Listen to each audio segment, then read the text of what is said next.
Hello friends, I'm back. Well, I'm Shalini, your IELTS expert. Today I'm going to address a few queries related to the IELTS exam.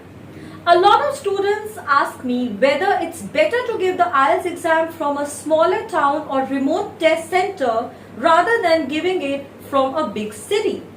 They think that you tend to get a better band score if you give the IELTS exam from a smaller town. Well, let me tell you students, this is a misconception or a myth. The location of your IELTS exam has nothing to do with your scores. As the IELTS is a standardized test which is assessed by the English Language Assessment of University of Cambridge.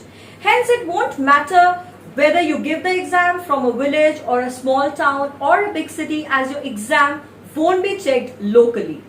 Moreover, your test paper is the same across all test centers for that particular day.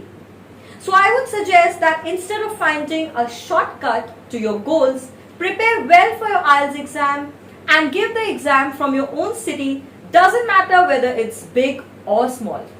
That's all I had for you from my side today. If you have any other queries related to the IELTS exam, please connect with us on this number. And if you like this video, then please click on the like button and subscribe to our channel. Thanks a lot for watching.